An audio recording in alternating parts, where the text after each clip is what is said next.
Saya memutuskan untuk menyatakan berhenti dari jabatan saya sebagai Presiden Republik Indonesia terhitung sejak saya bacakan pernyataan ini pada hari ini, Kamis 21 Mei 1998.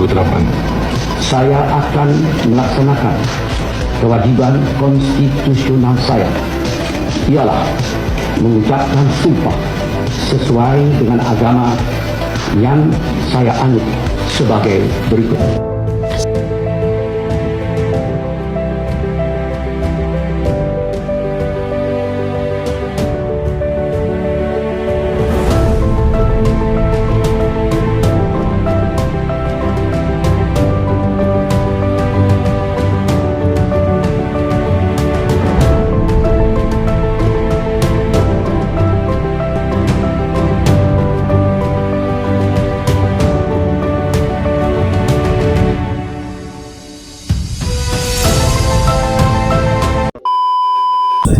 Saya akan menjelaskan latar belakang krisis multidimensi pada masa Orde Baru. Terjadi karena pemerintahan yang terlalu berpusat, banyak praktik KKN dan kurangnya keterbukaan sehingga masalah menumpuk berbagai bidang. Krisis ekonomi, politik, hukum, dan sosial. Ekonomi rapuh, kebebasan politik dibatasi, hukum tidak berjalan adil, dan kesenjangan sosial makin melebar. Inflasi tinggi, utang luar negeri membesar sehingga nilai rupiah melemah dan pemerintahan terlalu bergantung pada pinjaman luar negeri.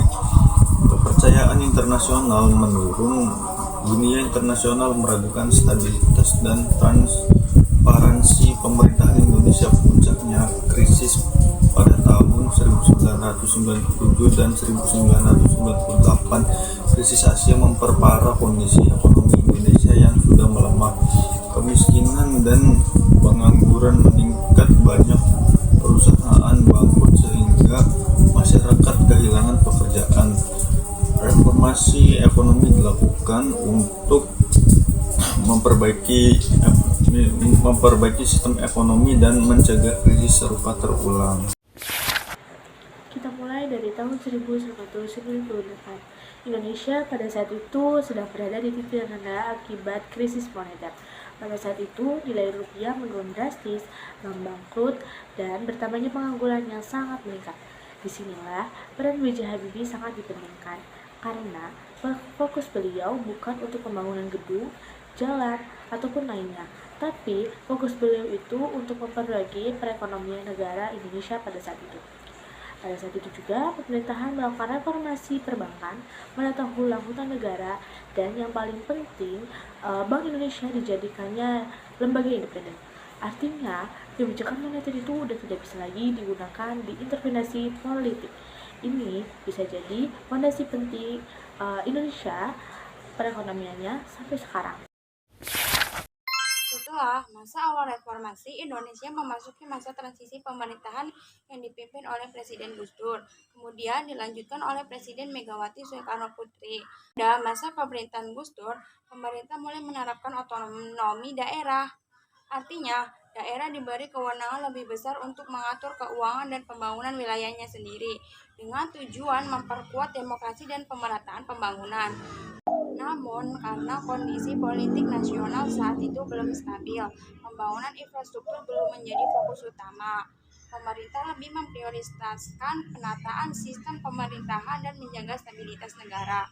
Selanjutnya, pada masa pemerintahan Presiden Megawati, fokus pemerintah beralih ke stabilitas ekonomi nasional. Salah satunya kebijakan yang diambil adalah privatisasi beberapa BUMN untuk meningkatkan efisiensi dan menambah pemasukan negara. Pada periode ini, pembangunan infrastruktur mulai berjalan kembali tetapi masih bersifat dasar dan terbatas. Secara umum, pemerintah lebih menekankan pada pemulihan ekonomi dan pembentukan fondasi ekonomi sebagai dasar pembangunan di masa berikutnya. Oke, kita mulai dari era Presiden Susilo Bambang Yudhoyono. Di masa ini, pemerintah lebih fokus menjaga kondisi ekonomi supaya tetap stabil. Maksudnya, pemerintah berusaha supaya harga-harga tidak naik drastis dan perekonomian tidak mengalami krisis besar.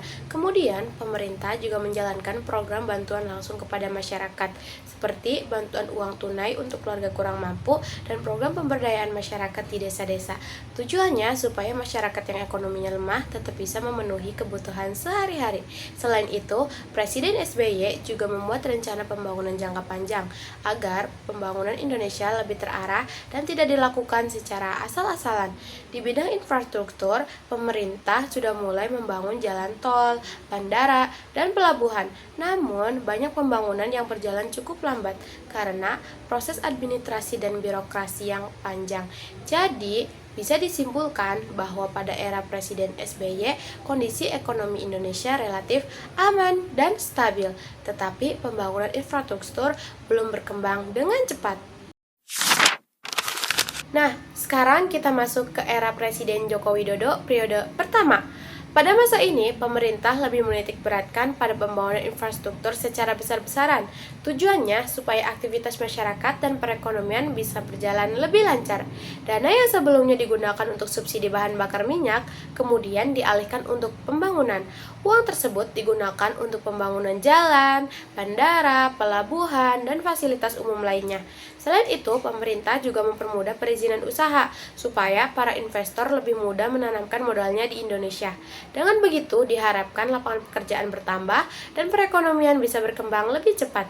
Contoh pembangunan infrastrukturnya adalah jalan tol yang menghubungkan berbagai daerah di Pulau Jawa dan Sumatera, serta pembangunan jalan di Papua yang bertujuan membuka akses ke daerah-daerah yang sebelumnya sulit dijangkau.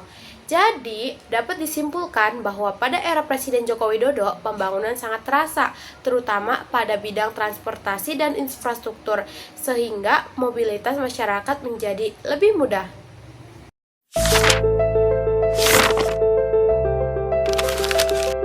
Kita berhasil membangun salah satu pembangkit listrik tenaga surya terapung yang terbesar di Asia Tenggara dan nomor 3 di dunia.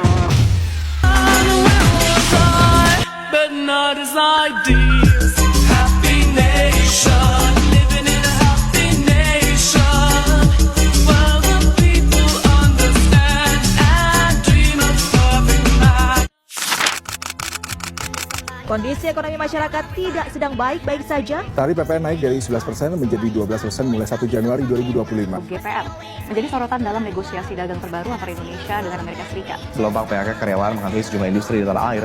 PPN bakal naik menjadi 12% di tahun 2025. 7 April, rupiah dibuka melemah sebesar 251 poin atau 1,51% ke level 16.904 per dolar Amerika. Ekonomi bahkan kembali ke level pandemi COVID-19, tepatnya terendah sejak kuartal 3 2021. 285,1 juta orang hidup di bawah garis kemiskinan.